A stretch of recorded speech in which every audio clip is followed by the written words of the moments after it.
The Kingdom Hearts series. Such an amazing series indeed. I mean, seriously, mixing Final Fantasy characters and Disney icons would seem like a recipe for failure. But on the contrary, it's a series that amazed many people. And by now, I think you already guessed that it's my favorite series, and it is. But I'm no fanboy, alright? And I think that some things could have been done better. That includes some of the worlds. So without further ado, here's my top 5 worst worlds in Kingdom Hearts. Number 5. The 100 Acre Woods. I can only describe this world with one word, and that is tedious. This world is very tedious. I mean, seriously, this world was just minigame after minigame after minigame, and they all sucked. I mean, I don't know if it's just me, but jumping around with Tigger and getting honey with poo doesn't really fit my definition of exciting. Number 4.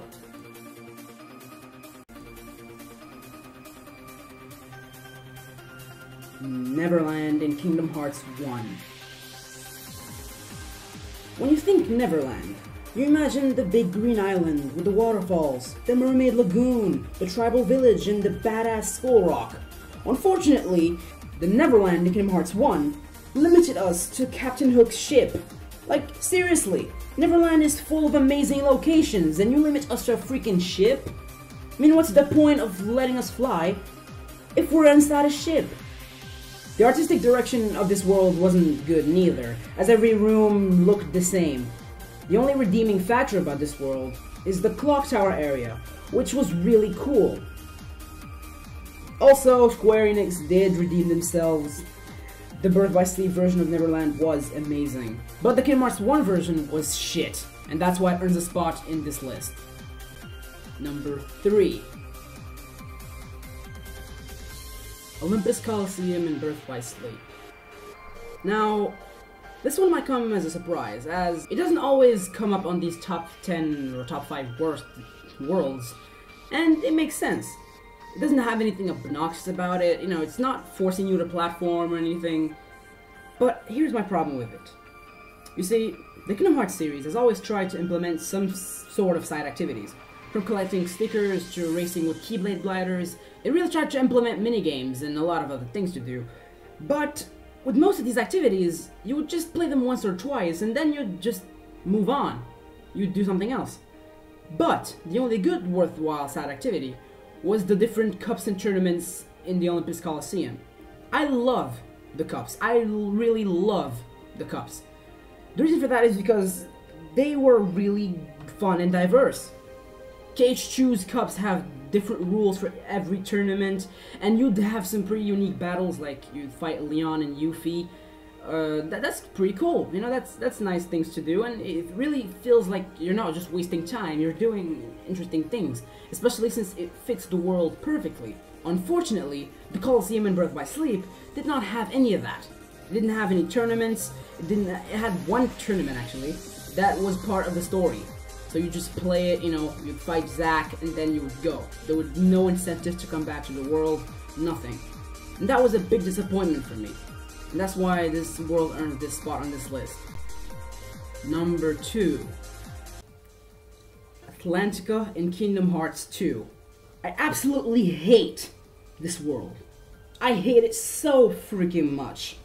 The most annoying thing about this world is that it's not even a world. It's a timing minigame disguised as a world.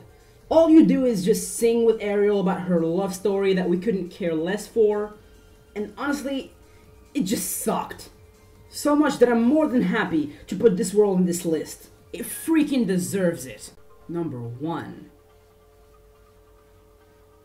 Now, I'm pretty sure you would ask yourself, what could possibly be worse than Atlantica? Well, what else than Atlantica itself? Yes, the only thing that is worse than singing along with Ariel is fighting alongside her in KH1's version of Atlantica. Seriously, the underwater mechanics were annoying. Very annoying. The world layout was very confusing, and that part where you had to hold on to a dolphin was outright horrific. Also, since you're underwater, all your aerial combos and limits were useless. It also nerfed all of your abilities to the bare bone basics. Add to that, the story made no sense. I mean, Ariel leads Ursula to the castle where they find King Triton's trident, with no guards. Did he just leave the weapon that gives him all of his powers, with no one to watch over it? That makes no sense. And speaking of Ursula, her boss fights were insanely frustrating. The first battle had you fighting her, Flotsam and Jetsam, and her cauldron, that she would throw spells at 3 times before activating a devastating attack, and you had to shoot spells on that cauldron to make her vulnerable again, while dealing with her stupid spinning attack. It was a pain. The second fight against her, you had to fight her in giant form while she wouldn't stop spamming her thunder attack, which would quickly kill Donald and Goofy, and you would be all alone against her. Seriously, this world was shit. The absolute worst world in Kingdom Hearts. And for that, it definitely earns the #1 spot. I hope you enjoyed watching this video as much as I enjoyed making it. Please, feel free to give me your constructive criticism. My videos are far from perfect. And if you like this top 5, why not consider subscribing? It's free. And last but not least, thanks for being awesome. Thanks for watching the video. Peace.